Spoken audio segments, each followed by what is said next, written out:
مولا یصلی وسلم دائما ابدا علی حبیبک خیر الخلق کلہم۔ قال اللہ تبارک و تعالی فی القرآن المجید والفرقان الحمید ما کان محمد ابا احد من رجالکم ولکن رسول اللہ وخاتم النبیین وکان اللہ بکل شیء علیما، او کما قال اللہ تعالی فی مقام آخر تبارک الذی نزل الفرقان علی عبدہ لیکون للعالمین نذیرا۔ دو آیتوں کے تحت آج کا ہمارا جو عنوان ہے وہ عنوان کچھ اس طرح کا ہے: حضور علیہ الصلاۃ والسلام کی ختم نبوت اور ڈاکٹر علامہ محمد اقبال۔ یہ تحریر یہ ایک تحریر ہے اور ہمارے مجاہد ملت حضرت علامہ عبدالستار خان نیازی رحمۃ اللہ علیہ نے کسی دور کے اندر یہ تحریر فرمائی تھی۔ اب داعیان ختم نبوت تو بہت بنتے ہیں کہ جناب ہم ختم نبوت کے داعی ہیں اور ہم ختم نبوت کا پہرا دینے والے ہیں، لیکن ختم نبوت کے موضوع پہ پہرا دینا بہت مشکل ہے۔ اگر ختم نبوت کے موضوع پہ پہرا دے سکتا ہے تو الحمدللہ فلذلک صرف اور صرف سنی ہی دے سکتا ہے۔ تو میں آپ حضرات کے سامنے آپ کے گوشے گزار کر رہا تھا ختم نبوت کے موضوع سے ریلیٹڈ باتیں، تو میں کوشش کر رہا ہوں ختم نبوت کے موضوع پہ چند ایک باتیں اہم عرض کر دوں، تو جو میرے سامعین میرے حاضرین ہیں اور مجھے سننے والے ہیں وہ کوشش فرمائیں گے کہ یہ جتنی بھی قسطوں کے اندر یہ موضوع آئے اس کو ٹوٹل سنیں گے اور ٹوٹل سماعت فرما کے مجھے کمنٹ کریں گے۔ اگر کوئی اس کے اندر کمی رہ جائے تو انشاءاللہ العزیز ہم پوری کر دیں گے۔ ویسے ہر دور کے اندر ختم نبوت کے ڈاکو آئے اور کون کون سے ڈاکو آئے یہ بھی میں انشاءاللہ العزیز کوشش کروں گا آپ کے سامنے عرض کرنے کی، لیکن افسوس ایک ہوتا ہے کہ ان کے جو ختم نبوت کے عوارضات ہیں، اس کے جزیات ہیں، ان پر تو انشاءاللہ میں کسی وقت پھر بات کروں گا ساتھ لگتے یاد، لیکن چونکہ ٹائم آج ہمارے پاس بہت شارٹ ہے، صبح ہماری پیشی بھی ہے لودھرا کے اندر 24/7/2023 بروز سوموار۔ یہ جو مقدمات ختم نبوت پر کیے گئے تھے جو عمران یہودی نے کیے تھے، اسی مقدمے کے اندر میں نے صبح حاضر ہونا ہے مجسٹریٹ کی عدالت کے اندر لودھرا، تو اس لیے ٹائم آج بہت شارٹ۔ اقبال کی نظر میں نے ختم نبوت کے موضوع پہ آپ سے کچھ باتیں کرنی ہیں، اور ساتھ یہ بھی میری گزارش سنتے جائیں کہ یہودی نے ہر دور کے اندر اپنا مشن جاری رکھا، لیکن چہرے وہ بدلاتا رہا، چہرے بدلتے رہے لیکن اس کا مشن جاری رہا۔ سب سے پہلے جس طرح کہ عبداللہ بن ابی یہودیوں کی طرف سے،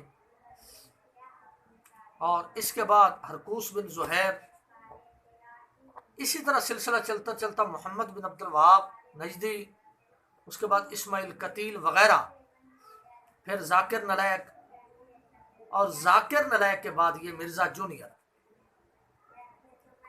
اور ان ہی لوگوں کی وجہ سے حضور علیہ الصلاۃ والسلام کی ختم نبوت پر حملہ بھی کیا گیا اور حملے ہوتے رہے ہر دور کے اندر۔ اور حیرانگی والی بات یہ ہے کہ جو حضرات حملے کروانے والے تھے ادھر لگتے ہاتھ ادھر سے حملہ کروا دیتے تھے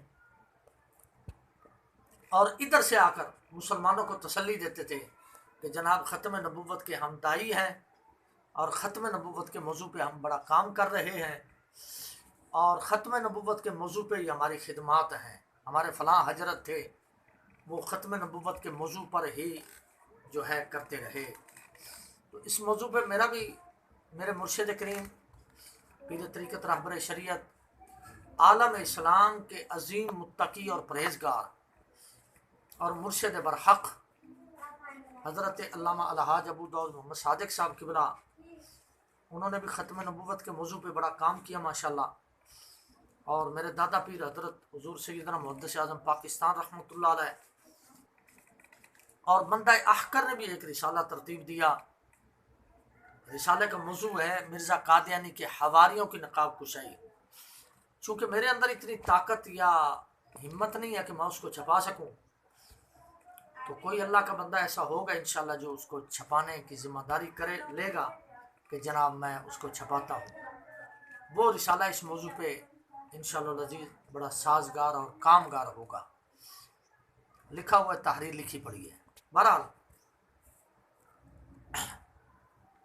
صرف ایک بات عرض کر کے انشاءاللہ موضوع کو آگے کی طرف لے کر چلتا ہوں، اور مختصر کلپ ریکارڈ کرنے کے بعد اس کے بعد جو ہمارا کلپ آئے گا وہ ڈاکٹر اقبال کے افکار پر انشاءاللہ العزیز میں کوشش کروں گا جو مجاہد ملت رحمۃ اللہ علیہ نے کسی دور کے اندر تحریر فرمایا تھا. تو اب عرض کرنے کا مقصد یہ ہے کہ پہلی بات تو یہ ہے کہ مولویوں کو یہ کہہ رہا ہے للکار کر، کون؟ مرزا جونیئر، جو مرزا قادیانی کے بعد کھڑا ہوا ہے. مرزا قادیانی کے بعد کھڑا ہوا ہے، وہ بار بار مولویوں کو کہتا ہے مولویوں تسی اصول کافی نہیں پڑھی. تو یہ بات کوئی عقل کا اندھا بھی نہیں کر سکتا مولویوں کو کہ اصول کافی نہیں پڑھی. یہ مولویوں کے مسلک کی تو نہیں ہے، یہ تو آپ کے آباء و اجداد کے مسلک کی ہے. تو یہ مولویوں کو کیسے کہتے ہو کہ اصول کافی نہیں پڑھی؟ دوسری بات جو میں اس کی آج خطرناک بات پیش کرنے والا ہوں، وہ بات آپ سماعت فرمائیں گے. اس نے جو خطرناک بات کی ہے مسلمانوں کے ایمان کے لیے، وہ کیا ہے؟ وہ یہ ہے کہ نبی کریم صلی اللہ علیہ وسلم ابتدائی طور پر دار ارقم شریف کے اندر بیٹھ کر خطبہ ارشاد فرمایا کرتے تھے اور لوگوں کو دین اور اسلام کی طرف راغب بھی فرماتے تھے اور تعلیمات بھی عطا فرماتے تھے، اور اپنی رسالت کا اور اللہ تبارک و تعالیٰ کی الوہیت کا درس بھی عطا فرمایا کرتے تھے. تو یہ دار ارقم ہے جو صرف اور صرف کائنات کے اندر اگر دار ارقم نام کا کوئی وجود ہے تو وہ صرف اور صرف میرے نبی کریم صلی اللہ علیہ وسلم کے لیے ہے، جہاں میرے نبی نے خطبات عطا فرمائے، وہی دار ارقم ہے. اس کے علاوہ اور مدرسوں کے نام یا تعلیم قرآن کے نام پر دار ارقم تو رکھے جائیں گے، لیکن ابتدائی طور پر جو ہے نمونہ کے طور پر جو دار ارقم ہے وہ وہی ہے جس کے اندر رسول اکرم صلی اللہ علیہ وسلم آپ تشریف فرما ہو کر ہمیں خطبات ارشاد فرماتے رہے، یعنی ہمارے بزرگوں کو، آل رسول کو اور صحابہ کرام کو. تو اس کا ایک کلپ ہے مرزا کا. اس کلپ کے اندر اس نے ایک زہر بھرا جملہ بولا ہے. چونکہ اس سے پہلے جو مرزا سینئر تھا وہ بھی اس طرح کے جملے بول دیا کرتا تھا، اور جملے بولتے بولتے جو اینڈ ہوئی اس کی، ہر کسی کو پتہ ہے کہ اس نے جو دعویٰ کیا نبوت کا اور جو اس نے خرافات بکی، اور یہ بار بار دعویٰ کرتا ہے کہ ختم نبوت کا کام اسی پلیٹ فارم سے ہو رہا ہے اور کسی پلیٹ فارم سے نہیں ہوا. جس وقت شاہی مسجد کے اندر کسی اندھے بندے سے جا کر پوچھیں مینار پاکستان کے پاس جو جادوگروں کو لے کر آیا مرزا، اس کا مقابلہ کس نے کیا تھا؟ آپ کے پلیٹ فارم نے کیا تھا.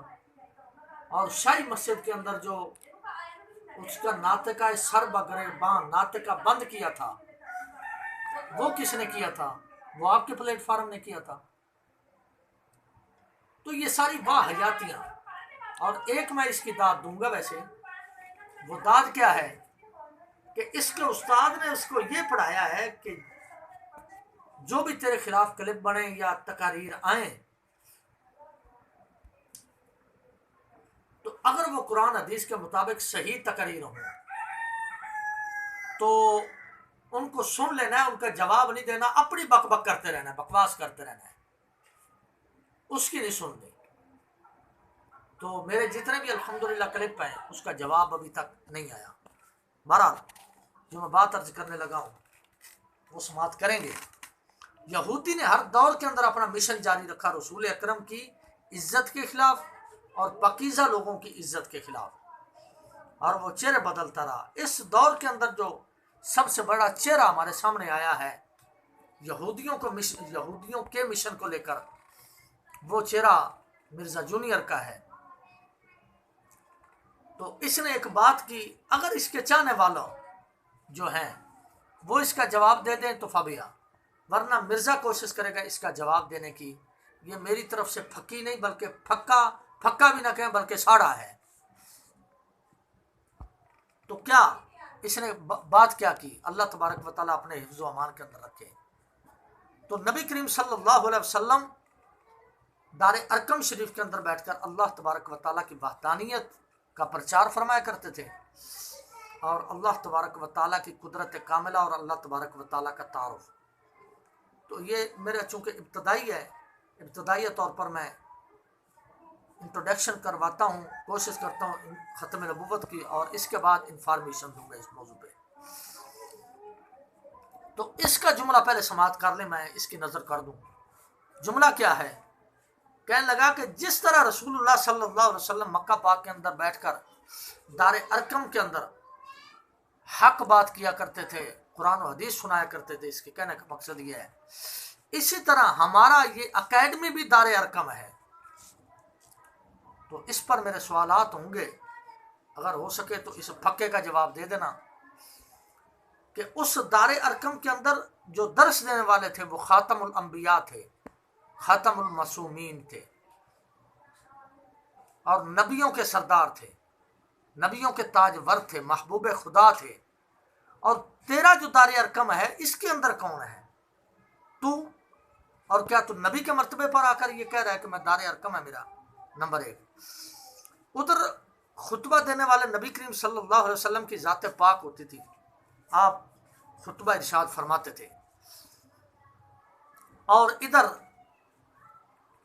تیرے سامنے جو بیٹھے ہوتے ہیں، کیا تیرے سامنے صدیق اکبر، عمر پاک، عثمان، علی پاک بیٹھے ہوتے ہیں؟ کیا وہ مقدس جماعت بیٹھی ہوتی ہے؟ جو دنیا کے بھگوڑے ہیں وہ تیرے سامنے بیٹھے اور تو تشبیہ دے رہا ہے کہ میری یہ دار ارقم ہے؟ تو اگر کوشش ہو تو یہ بھی ثابت کرے گا کہ میرے سامنے صحابہ کرام بیٹھے ہیں یا کون بیٹھے ہیں، اور اگر صحابہ کرام نہیں تو پھر تیرا یہ دار ارقم کیسے ہے، اور اگر تو نبی نہیں تو پھر تیرا یہ دار ارقم کیسے ہے؟ یہ تجھ پر میرا قیامت کی صبح تک یہ میں تجھے چیلنج کرتا ہوں، اس کا جواب دینا یہ میری طرف سے تجھے پکا ہے۔ اب ڈاکٹر اقبال کی ایک بات کرتے ہیں اور ختم نبوت کے موضوع پہ صرف ایک بات عرض کر کے بات کو ختم کرتے ہیں۔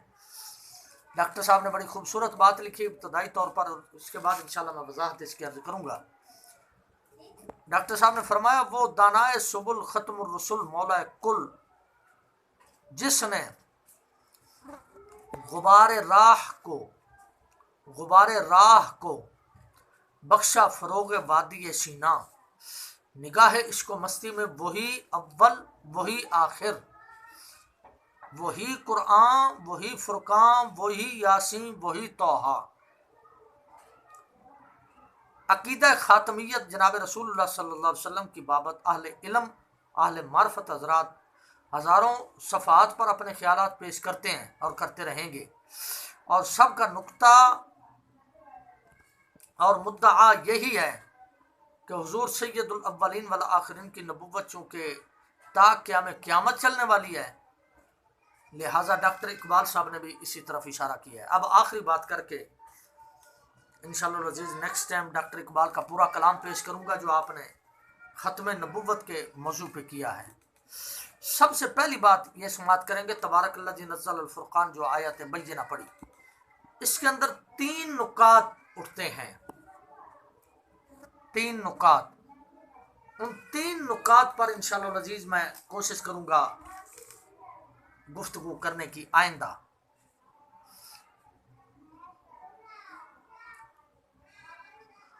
آفس آف دی پرافٹ، یعنی منصب نبوت صلی اللہ علیہ وسلم،